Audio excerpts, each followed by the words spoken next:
Welcome to the Brothers Craft Time Sharing Hour, a podcast of creative sibling rivalry. I'm your brother host Dan, and I'm joined, as always, by my brother host Jeff. Say hello, Jeff. Hello, Daniel. Are you excited for today's episode? Dan, am I ever? You know, we came off of 2 episodes in a row talking about Frank Frazetta and sort of kitschy, fantasy, sexualized, even hyper-sexualized work. And if you'll recall, at the end of our last recording, I said, man, I can't wait to cleanse my palate and get away from this sort of stuff. And today's episode promises to be a real game changer. Nothing like that. Yeah, no, not at all. These are going to be very explicit, brightly colored, figurative, nude works by Lisa Yuskavage. Lisa Yuskavage, contemporary painter, and she has very different, although I would accept arguments that may be very similar motivations for painting this subject matter. And we're gonna take a look at what her work is, a little bit about her career, and most importantly, we're gonna do a deep dive into what it's doing for us as viewers. This is not what I was promised at all. I thought that we were going to do just like some nice color field paintings, something that wasn't a total minefield of possible issues, right? Nothing that is problematic or highly criticized or political in any way. So I just want to register my protest right now before we talk about highly rendered, ginormous boobies. Yes, well. I'm gonna do the art school move. Were you hoping that we could just hide in a nice, safe place that would avoid any deep critique of us as people and work? 3 episodes in a row where we talk about just how provocatively this figure was painted. Yeah, yeah, right. Okay, so Jeff has finished after 4 episodes describing the areola. Let's move on to the larger body of work. Yeah. There were a number of right-hand turns that we could have taken after making fun of Frank Frazetta, right? And we could have gone like totally minimalist. I think we even talked about doing something that was more abstract, or like, do we go with like really overtly feminist, like 1970s feminist work, like something that really is orthogonal to what Frazetta was about. But like you said, Yuskavage is actually like a pretty fascinating counter to what we had talked about with Frazetta. So this should be, optimistically, I'm going to say it's fun. One thing she actually talks about in her work is the ability to pull back the lens. So just sort of whatever the thing is you're looking at, take another step back and see what falls into the picture frame.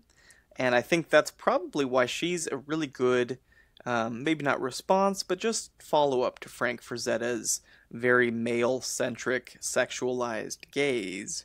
To go ahead and take a step back, and what falls into the picture frame is people like Lisa Yuskavage, who are using that same sort of lens, looking at the female figure, but with certainly more layers of meaning behind that, as she looks at that male-centric gaze and how it has fallen into her through culture, how we all kind of accept it. Yeah, so I think she's actually kind of the perfect follow-up. Yeah. Do you want to give a quick summary to what some of her work is, if people have seen it?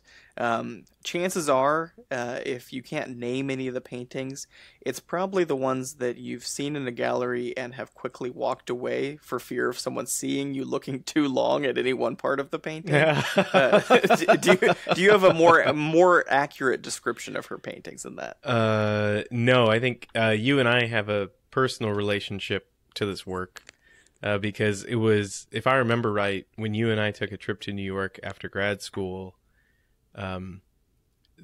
you were pretty insistent that this is like on our way, I think, to the Whitney. We landed and we're going to go to the Whitney, and on our way, you made a point of like, we have to go see this show. And I was only introduced to her work through you. I think actually when we were in way back in art school together, you discovered her work for yourself, and then you were like, "Oh my God, you have to see these paintings." And it actually, like, her work inspired some sculpture work that I did in my undergraduate studies. I know it's inspired a few of the paintings that you've made.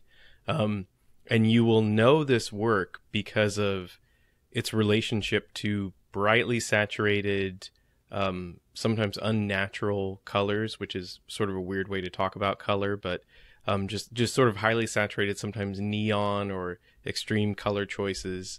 And the figures are really combining a lot of sexual tropes. They are predominantly female. They are incredibly voluptuous in a way, but sometimes like they're sexualized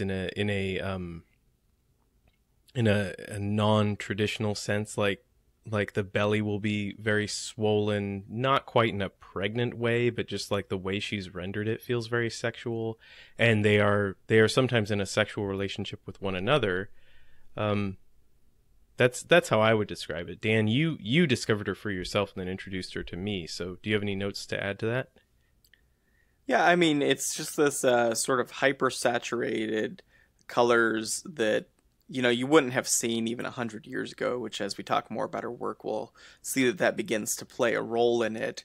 But we're talking about colors that have a lot of dye as their base to them, so your fuchsias and these lime greens, and she pairs them in ways that are just sort of violently contrasting colors going on, and everything in the paintings feel like they're going to rip or burst, from the figures' forms to the color contrast, even the subject. They're just very aggressive paintings, usually full nude figures, but in ways that aren't necessarily flattering. But when paired with all those tropes of sexualization, like plump, rounded forms, bright colors, it has all these trappings in nature of seduction, but really kind of she's painting monsters, in a lot of ways. So that's her work. And what do we want to do as far as the chronology? We kind of wanted to bust through a little bit quickly in her career and some of her early work, so that we could really break down some of these paintings, what they're doing, what she says about them. What do we want to do for the chronology here, Jeff? Well, we could do a quick, like, 3-bullet biography. I think we did that for Frazetta as well. Maybe some other artists that we've talked about. She did her grad school at the really famous Yale painting program. It was actually a contemporary and peer of John Curran, and I believe they're still in touch. You kind of tease that out from interviews. And really, she came to prominence in the mid-90s. I found it really interesting in an interview that her goal initially was to become an art professor, that's how she was going to make her living. And it didn't really occur to her that she could make a living just as an artist full time, just practicing in her gallery and selling work. Or practicing. Yeah, some of her early comments about her early career were that she taught painting, which I took a little bit hard, because she was like, "Yeah, I taught painting at NYU, which is, a really good school," and she said, "I taught watercolor there, but it was just to pay for pigment. I didn't really want to do that." And I'm like, yeah. "Damn it, that's like most people's apex teaching goal." And she's like, "I just to pay the bills. I really didn't want to be involved in that. Icky." Yeah. I thought it was really interesting that she comes from a really working class background in Philadelphia, and that she just, I don't know, it seems to carry through, I think, in some ways. Maybe it's not so overt, but there is a little bit of, I think, an outsider feel.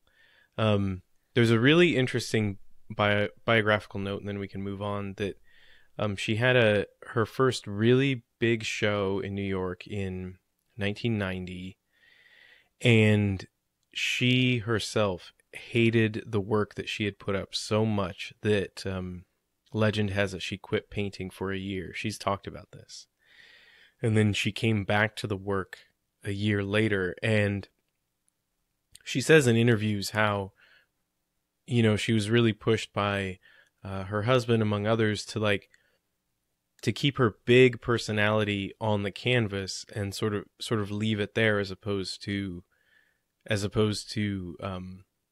divulging that in person and then letting her paintings be quiet. And it might sound a little wooey, but that struck a chord with me, that all of a sudden she really freed herself up to say something with her paintings that really hadn't been said before. And that's where we end up with this highly sexual material. Well, and I think a lot of that flip, I also heard that anecdote, and when she describes it, it was that they were actually got an invite to a big party, and I don't know how much of this is true, because this just seems so just so rude that someone would do this, but they told her husband that we really don't want Lisa to come because we just don't like her personality on things, and that's when that conversation followed, that what if you take this big personality you have, you become this muted. I don't buy this conversation actually taking place quite like that her husband was like, what if that became your muted social persona, and then you put your large personality and the rudeness and all that onto the canvas. I kind of feel like that's one of those things that is said like after the fact, because it describes the paintings as her. But to be fair, if we go with that, she talks about that quite a bit in her work, that it's really just a screen that you're projecting yourself onto. And she's not the first one to say that, but she certainly owns that, and not all artists would highlight that. And she talks a lot about Philip Guston, how Philip Guston influenced her by saying that you really have to take a deep look at yourself, and as long as you're shifting that eye inward, not surprising, Guston would say this looking at some of his paintings of big eyes looking down at objects, but if you shift that eye and you look hard at yourself, that's where the content is, and that's where the content will feel the most natural. And I'm kind of ad-libbing here, but that's the general idea, that you're staying true to who you are, and you can't really go wrong with that. And so that really does, internally within that argument, that does make sense for her, that if she has this big personality, put that on the canvas. You can't go wrong, because always you're going to feel comfortable with that thing that you've made. And that seems to be a real North Star with her, for her work, feeling comfortable with it.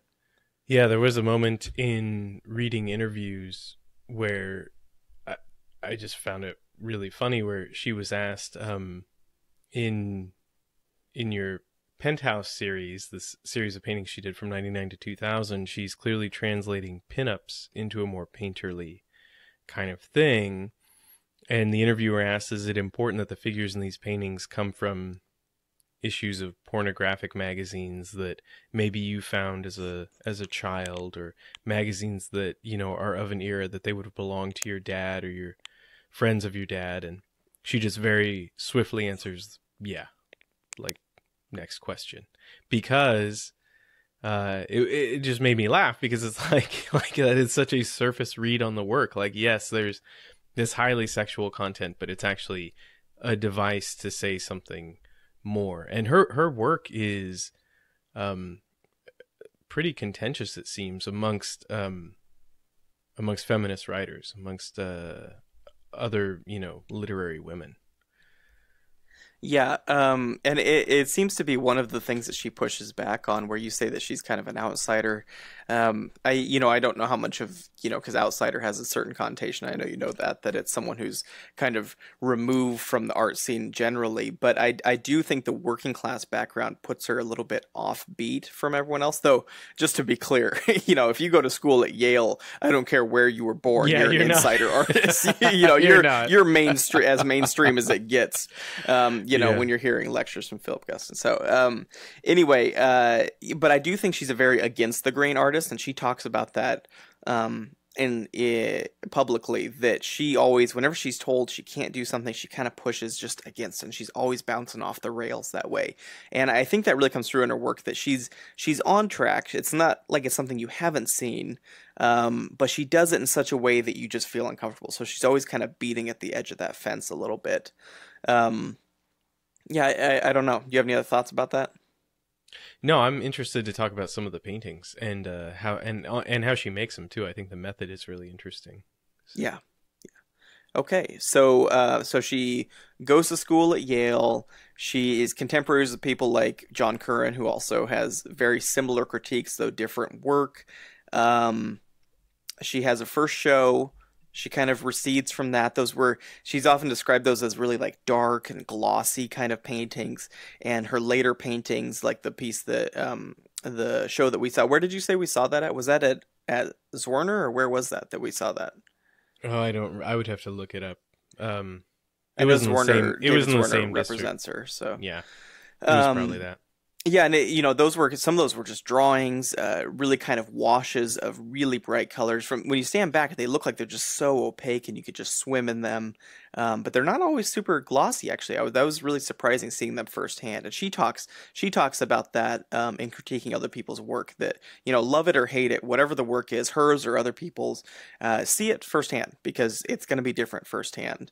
Absolutely. And she can usually tell when there's a critique from the audience whether the person has actually seen her work or not, just in little details. And maybe that's her way of insulating herself. But when I saw her work, I was surprised how thin and how dry the washes were in the work instead of just being these glossy pieces that she did early on.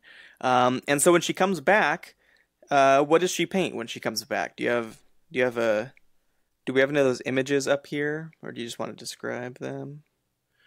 Well, she immediately moves into painting these sort of baby doll kind of figures. I would describe them as, and they're Bad babies. Is that what she described them? Bad yeah. babies. Is that the title? Yeah, the bad I babies. thought it was for one of them, but Yeah, definitely. And this is where, when I scan through the work from like the 80s and leading up to this moment, there's not a lot of nudity or sexuality put into the canvas. And then all of a sudden you have, these visions of like some full frontal kind of imagery. It's There's almost like a cartoonish quality to some of these figures, which I found really surprising. And then there's suddenly just these bright pops of color that wasn't there in the earlier work, right? Before this sort of watershed show. yeah, things get a lot brighter, a lot higher chroma. But she also talks about this Italian Renaissance technique, and the name escapes me and doesn't really isn't really pertinent to the technique itself. The idea is of allowing an object to kind of fade into its environment. It refers to kind of like a smoky atmosphere to things where the edges of a thing aren't super crisp and they just kind of come into focus and float out of focus. And so she was liking that, and she had the idea of actually shifting, instead of that being like a tonal sort of effect or atmospheric effect, what if the chroma itself, these really unnatural bright dye based colors that you wouldn't have seen 50 or 100 years ago, what if the characters, and at times I think she does describe them actually as characters in a play, we're just kind of swimming and floating in this immersive environment.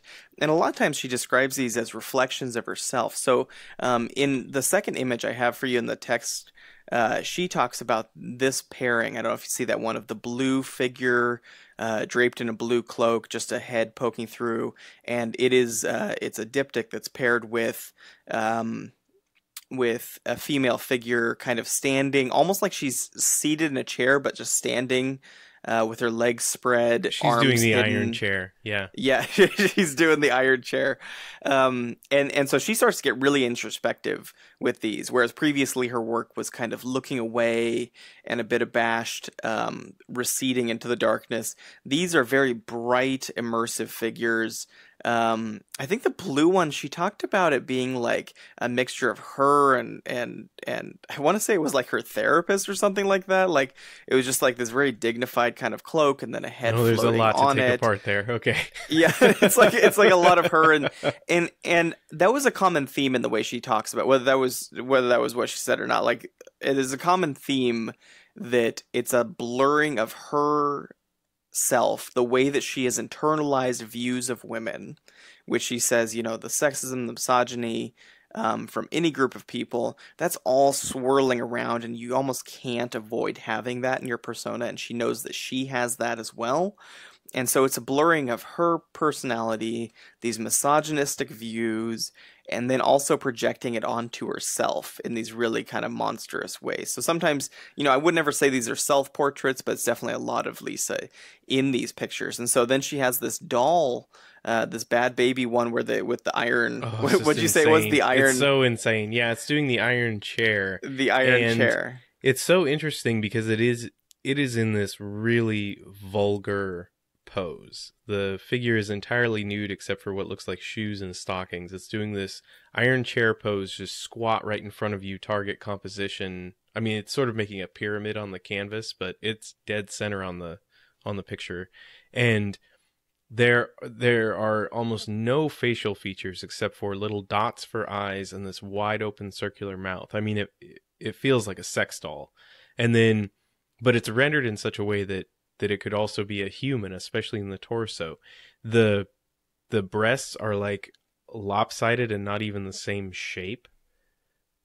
One is quite pointed up, like in a weird, like sort of, yeah, it's got like a banana situation going on, and then the other one's just falling off to the side, like, and then the crotch is just fully on display, but there's no pubic hair or anything. So and the stockings, one is falling down and one is up over the knee, and the shoes are not quite what you would associate with seduction. So when I look at this, as a guy, obviously I can't separate from that.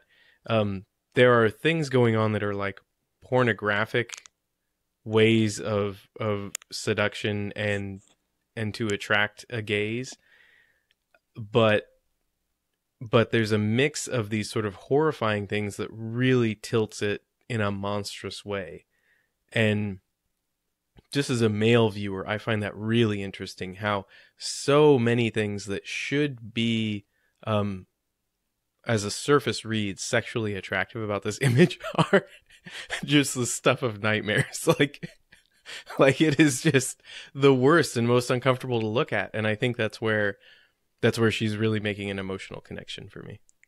Yeah, and she kind of talks about that like at one point an interviewer was talking to her was like, "Oh yeah, it's like a sex doll," and it was a man speaking to her, and she was like, "Would you fuck the sex doll?" Like, right? Do you? Right. And she was kind of appalled. Like, do you find this attractive? I mean, I understand it has those tropes, but I put the hole in the mouth, like I knew what I was doing with it. But this is not an appealing sex doll.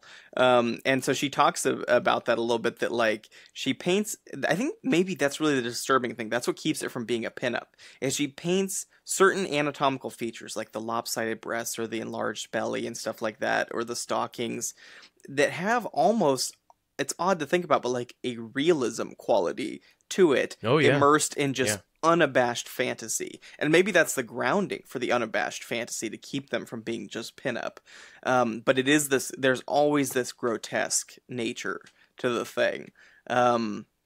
I sent you an image of, do you see in the text stream that I sent you an image of a seal here? Yeah. I can't remember if this was the actual one, but that's she says that that's her inspiration for some of these early paintings. She gets inspiration from what comes in the mail, and she said she got this postcard that was like, "Don't club the seals," or "Don't club me," or something like that. Like it was like an animal rights sort of thing.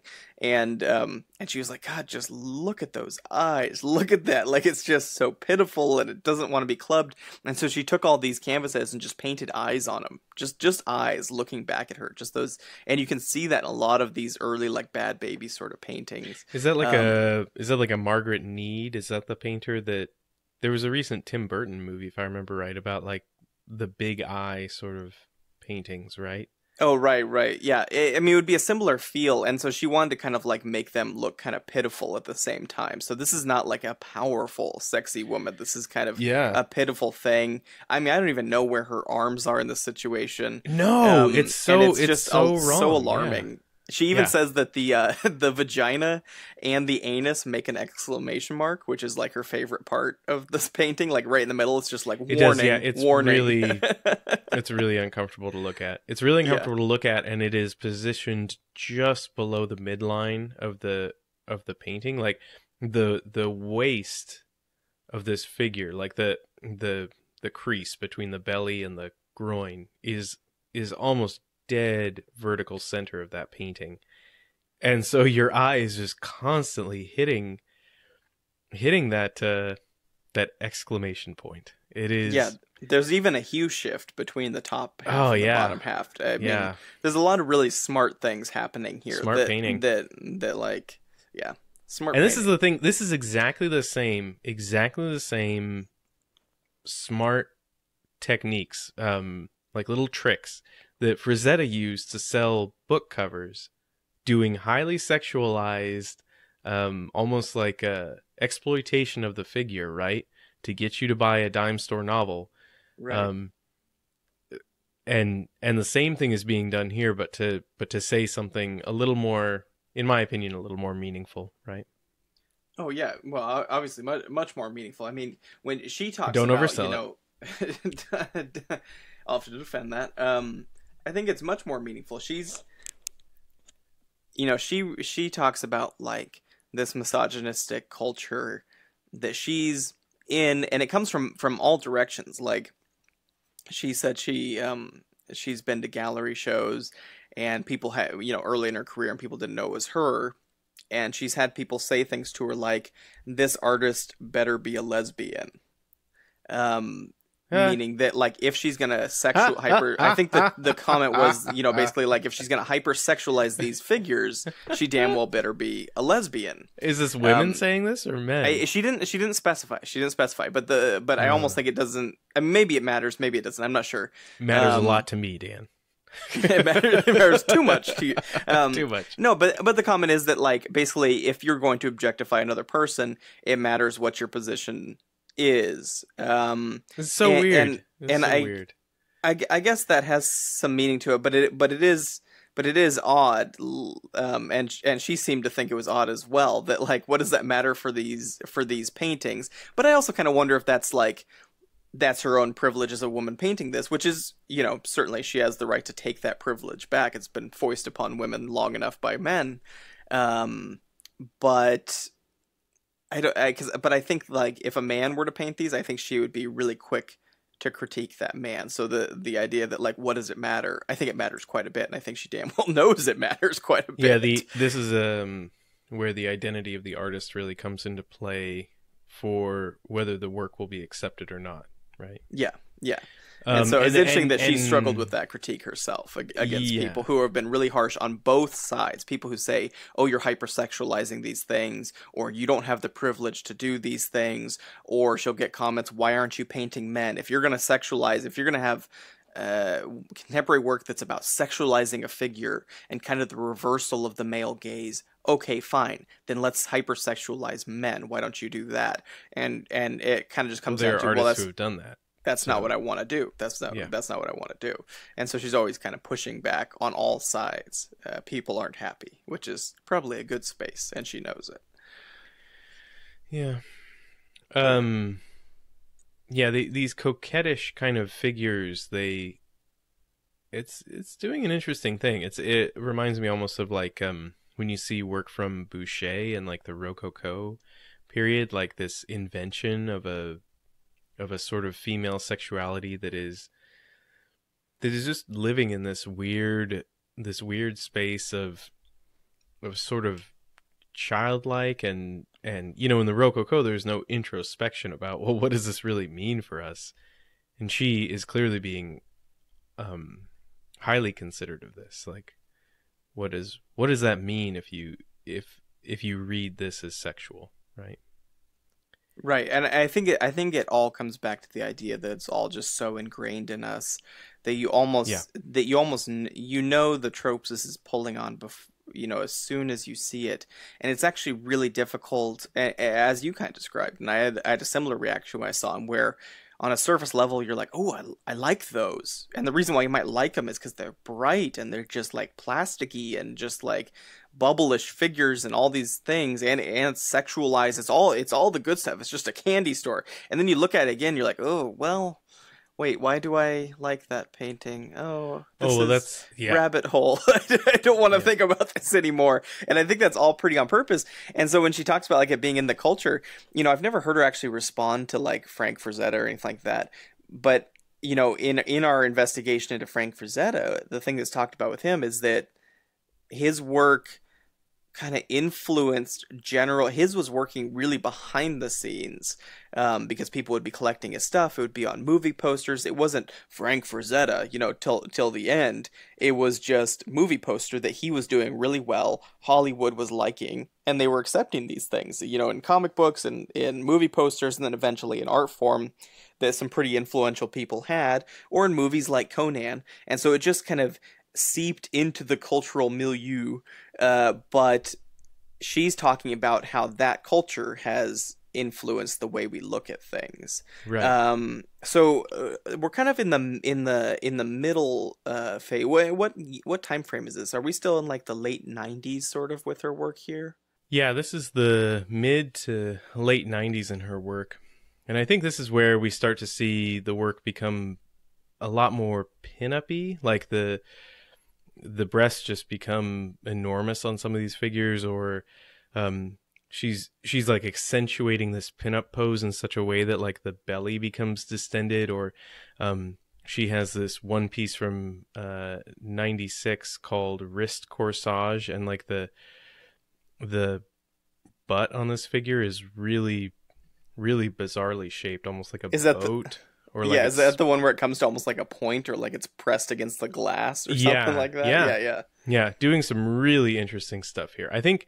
And it's such a sea change, like going back to just comparing this transition, going back to like the 80s or the 90s, and then, that change in 1990, like it is like night and day, this switch. She has all of her work up on her website. You can see where the changeover happens, and it's like once she hits that stride and finds that voice, oh man, it is off and running. Like it's going in so many different directions, just every direction that you could take this kind of material.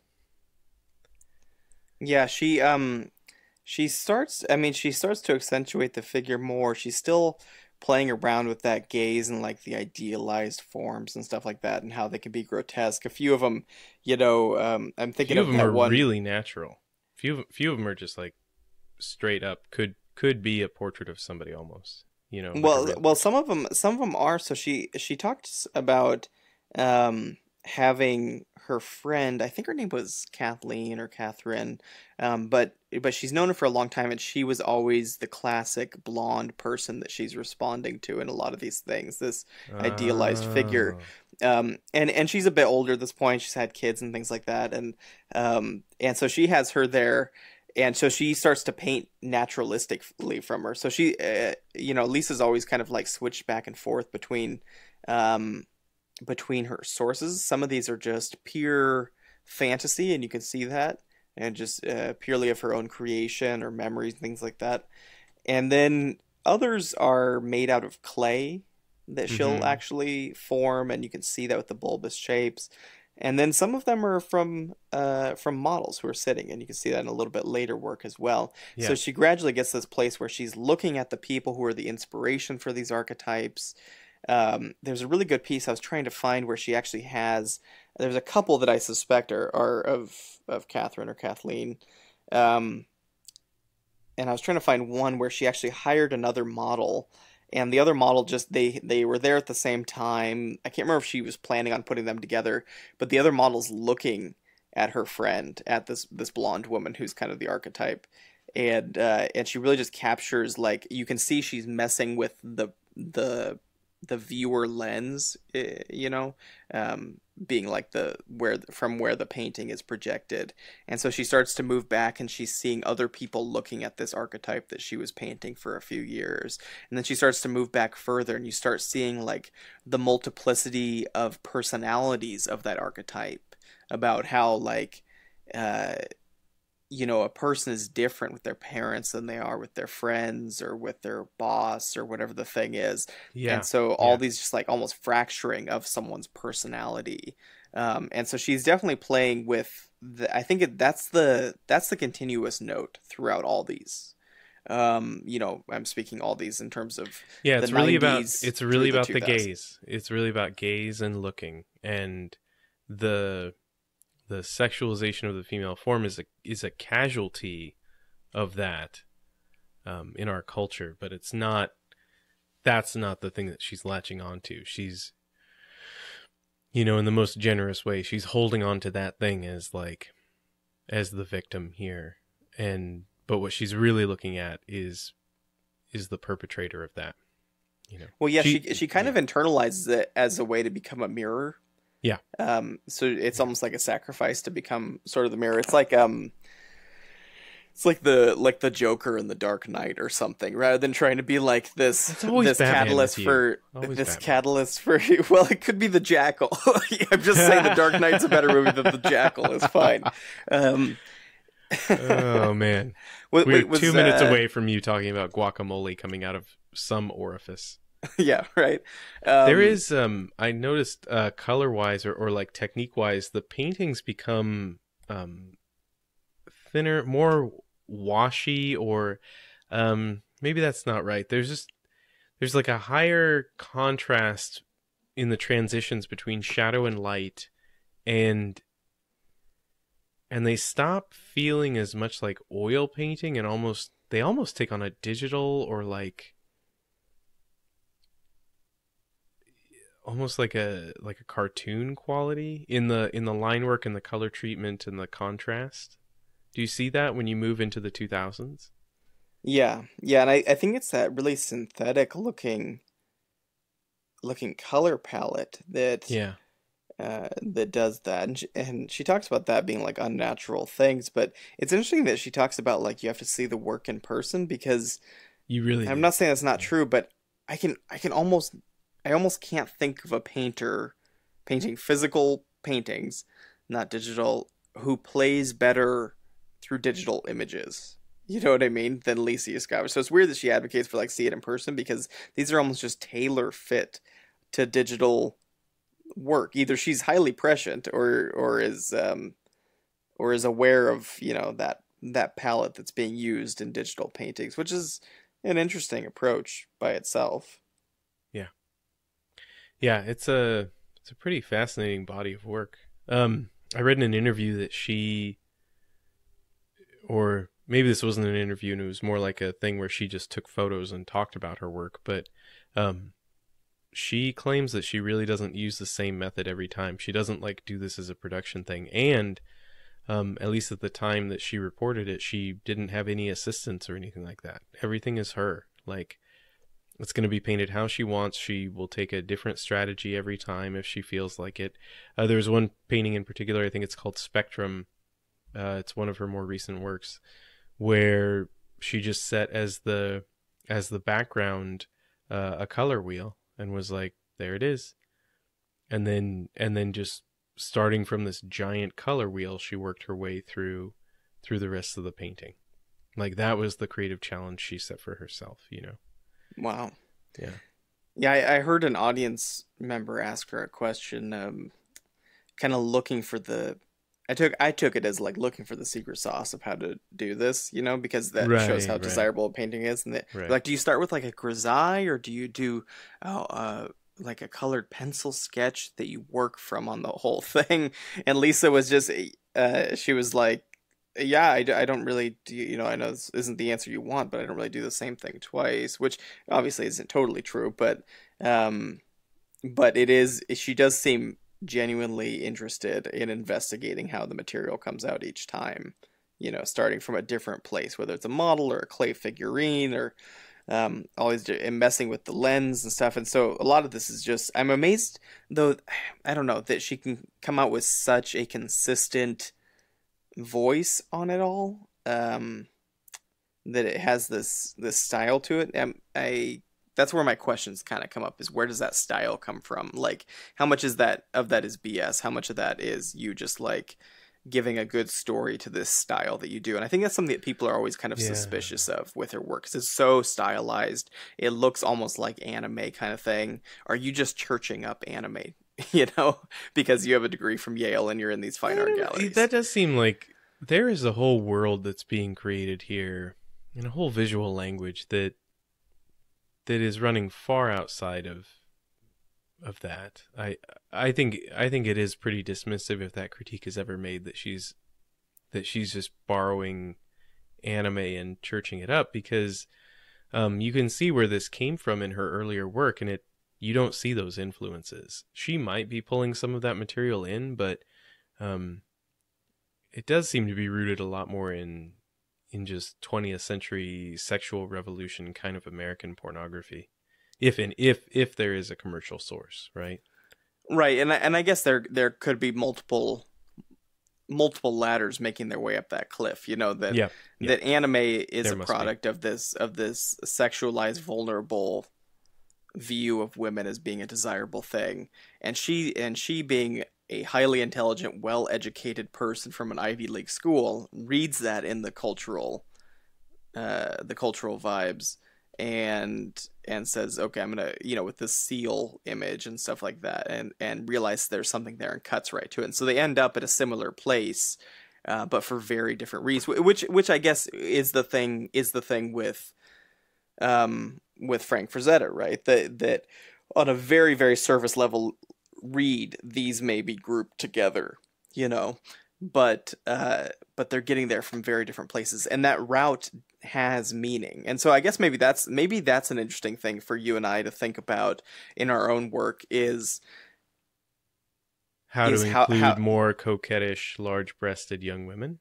Yes, and you're not allowed to do it unless you're a lesbian, Dan. It's true. Dang it.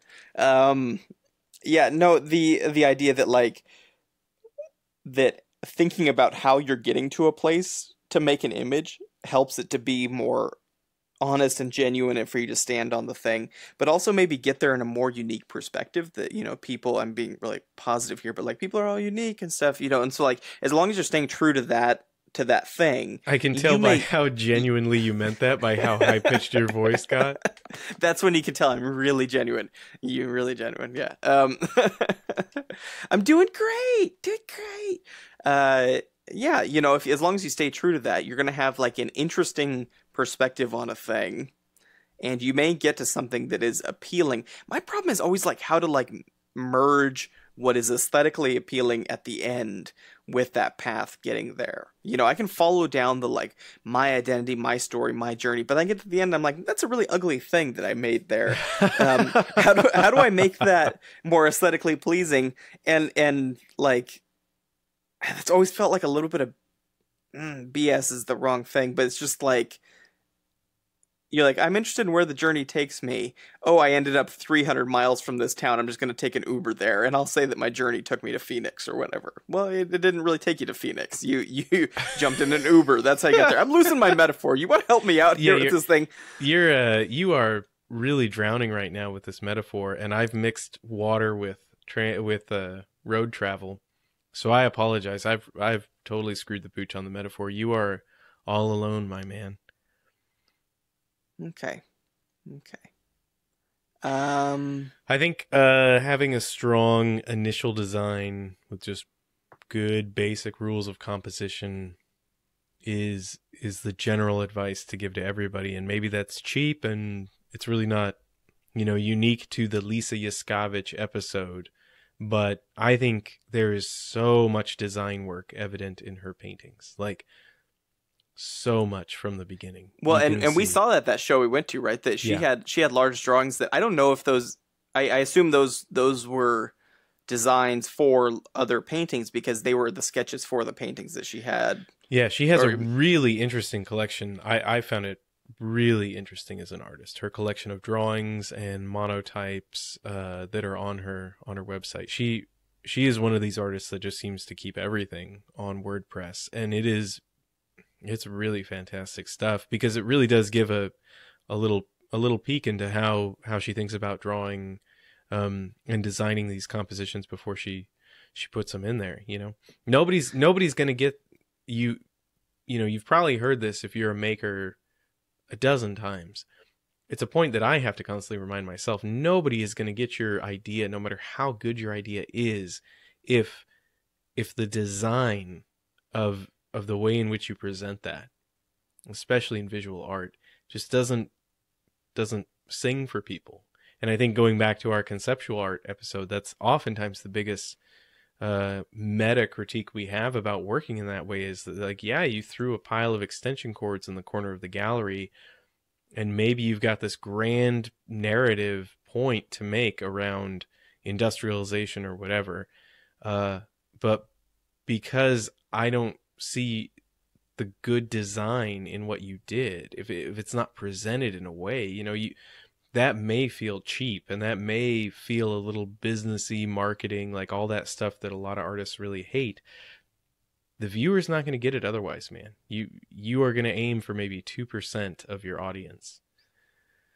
And maybe that's okay in a self-exploration sort of way, but if you're looking, which that's something people may say, but I think a lot of people want viewers to understand it, and that's a bit of a cop out. And I think later in school you tend to hear a lot of pushback against that, where artists will say, "Oh, I'm personally exploring this." And you'll start to get pushback. Well, you need to maybe keep one hand on the wheel of like, are people getting this thing? If that's an honest choice, fine. But I'll just say this: when you look at Lisa Yuskavage's paintings, right, and we saw it for Frank Frazetta's as well, right? I mean, he was just a workaday illustrator. There were hundreds, thousands of them during the 20th century. This guy, his paintings now sell for $1.5 million. Not the greatest thing in the world, content-wise, right? A lot of problems that we talked about, but god damn, that composition is really, really well designed.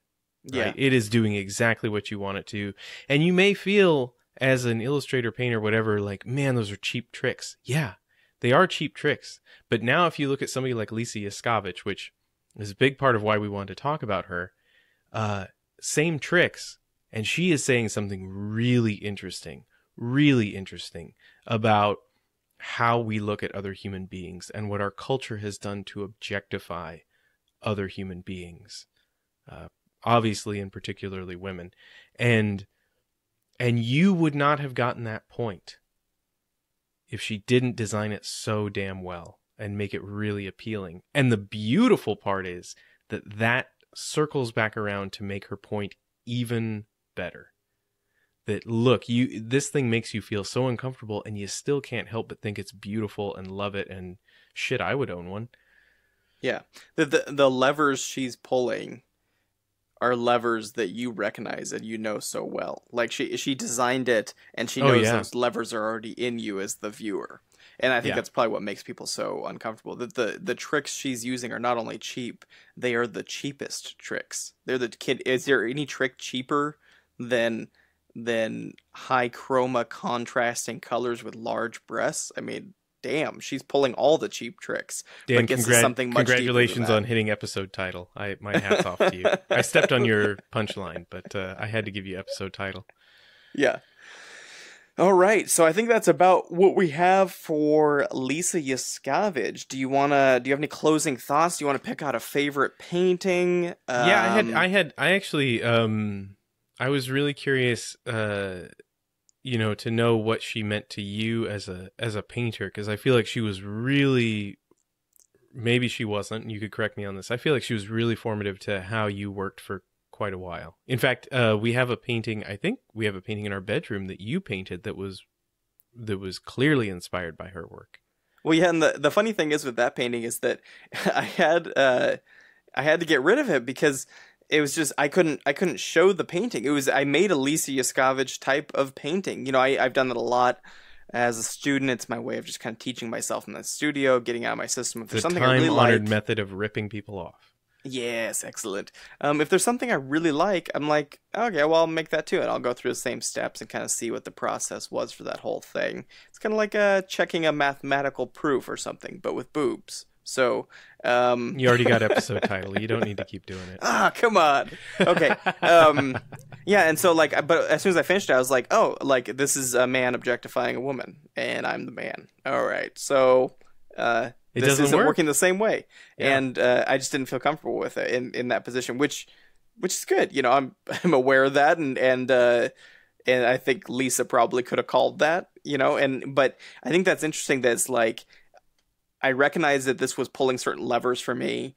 I enacted it to see what it would do, and I felt very different about it once I was the one who made the thing. So I was really surprised by that.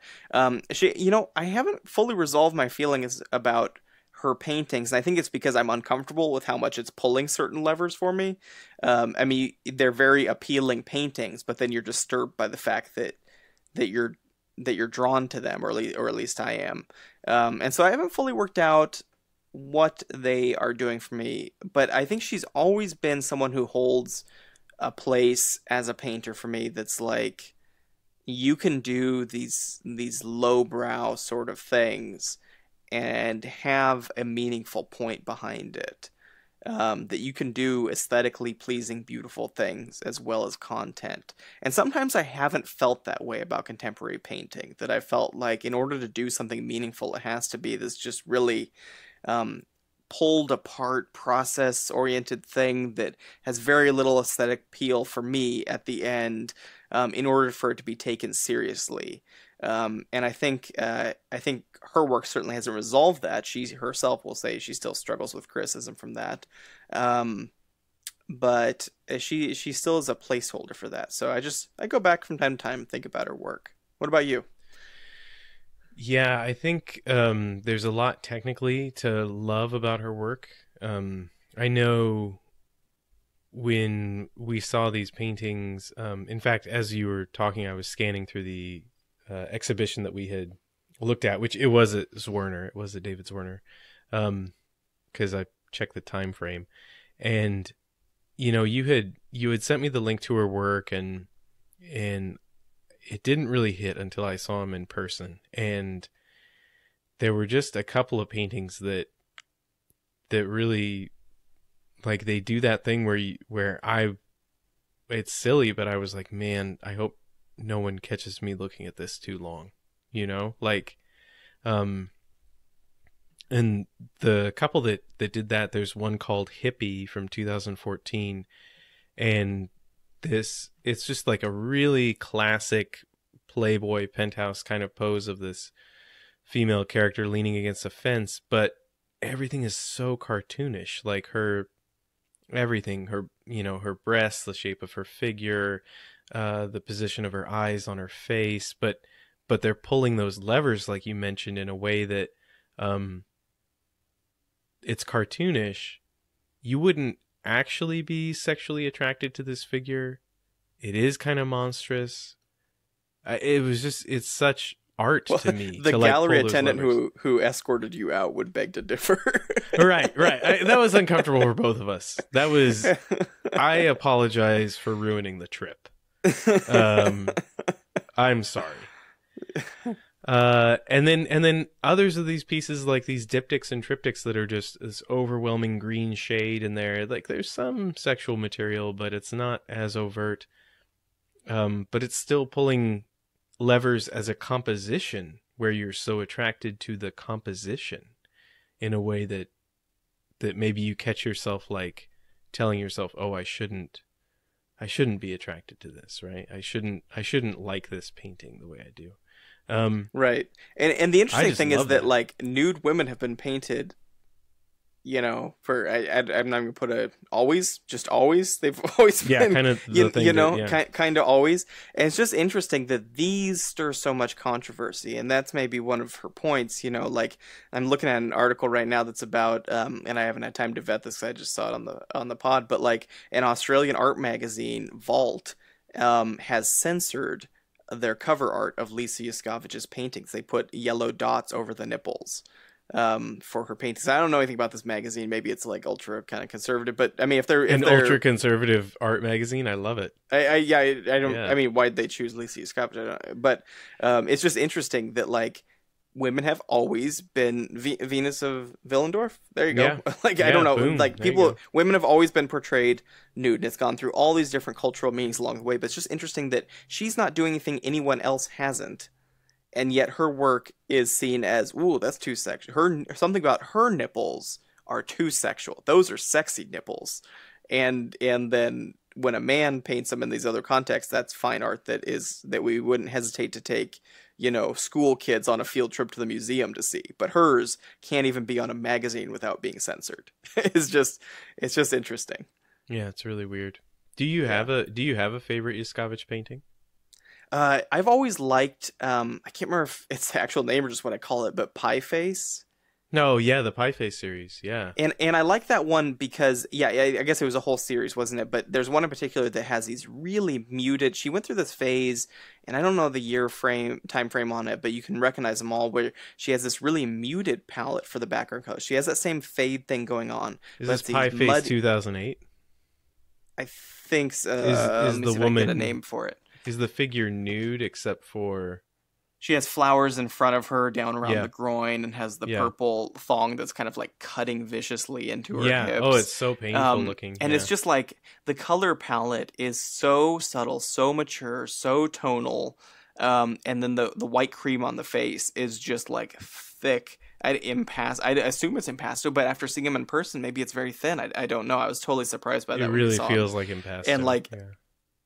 the impasto is like dripping down onto the breasts and everything. It's just like everything's so far back. And for me, I've always been attracted to that push and pull of like muted pushed back color. And then the places that are bright and thick are gloppy physically as paint dropping down onto the rest. And that's true of William Turner light painting, or I think Kincaid does some of that too, or here with Pie Face. And so I really kind of like that. Yeah. That Even aesthetic. even the background is just sort of drawn, like Disegno drawn in the background. It's really thin when you're looking Yeah, at and you can it. totally see that lens thing because she's backed up just enough that well, you can imagine if this was cropped in just a little bit more, this painting, the pie face one here, that curtain that's hung in the background would just be your classic like painter's backdrop, right? Where you just have fabric just behind the figure or whatever. But she's backed up just enough that you see all the way up. One of the very last things, the very top, is the nails holding this roughly draped fabric at the top.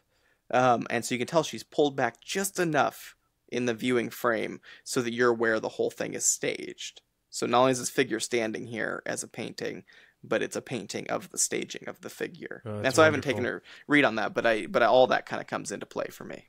Yeah, wonderful. Yeah. All right. So are we gonna do like we've been making stuff together, talking about art for a lot of years. If we go back 25 years ago, we'd be sitting down to draw some dinosaurs right now. As a bit of an Allosaurus man myself. Are we gonna do like coffee table drawings of these or no? That's is that usually where mom would rush into the room and squirt us with a squirt gun? Stop it! Stop it! Stop drawing. She didn't Right do on that the to you? furniture. That's weird. Yeah. Yeah, I don't know. I think how do we end this we're episode? not allowed. We're not allowed to make these paintings, but we can Oh admire yeah, them. we're not. I tried it. I'm not allowed.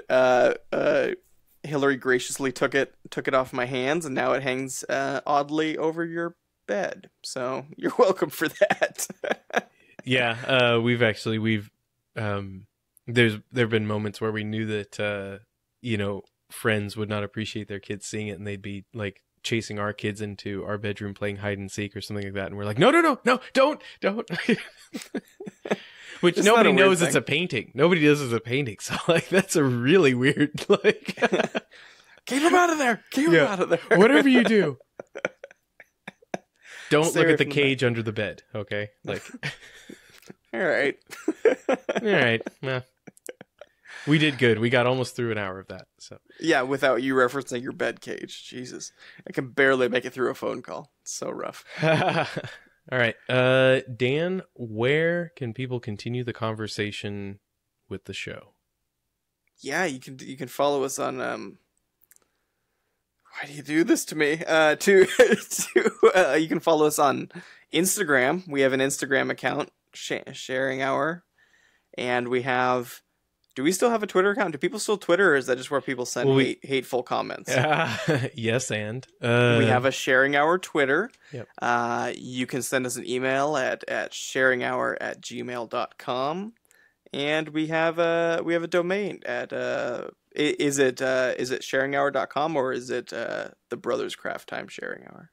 It is the sharinghour.com, Dan. Nailed it. I did that just so you wouldn't forget. It would be so easy for you to remember. I think I got them all. Generally speaking, right? You did a great job. Fantastic. We are up to reviews have been sort of spiking on the show. We appreciate that. I think we're almost up to 10. Not bad for a tiny little art podcast like this one.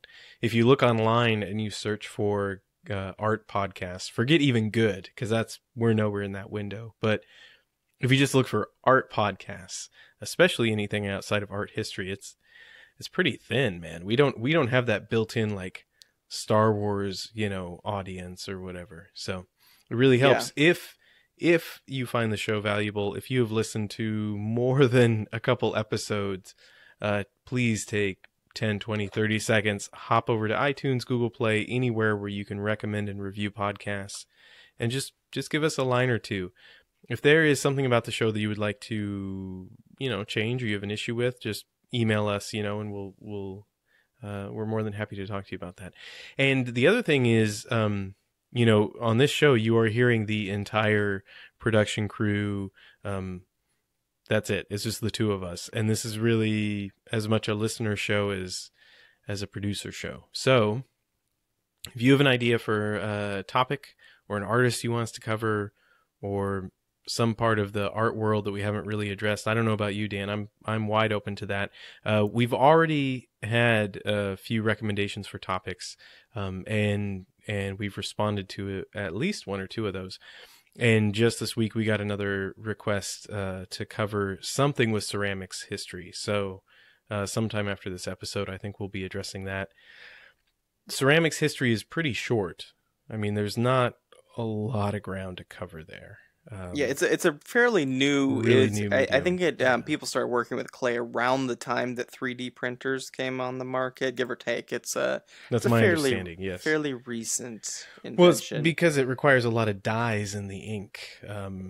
So we might have a little bit of research to do to make sure we do the topic justice. But anyway. We could break it into components. We could do some of the arts and crafts movement. Pick some of those. Pick some of.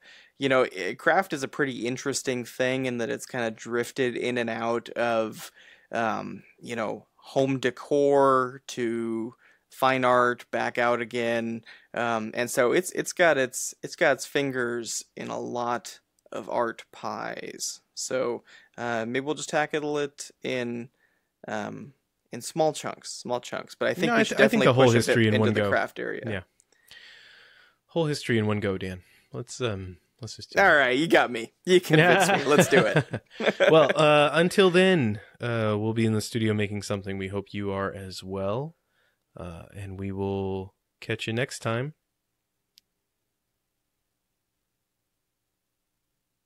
Daniel? Oh, should I follow that up? No. I think Email us your best Lisa Yuskavage painting. Don't do that. Please don't do that. I'll put it against mine. It's just 2 circles, maybe 3. Okay. Should we do a live demo of how to do a Lisa Yuskavage painting? I've already stopped recording.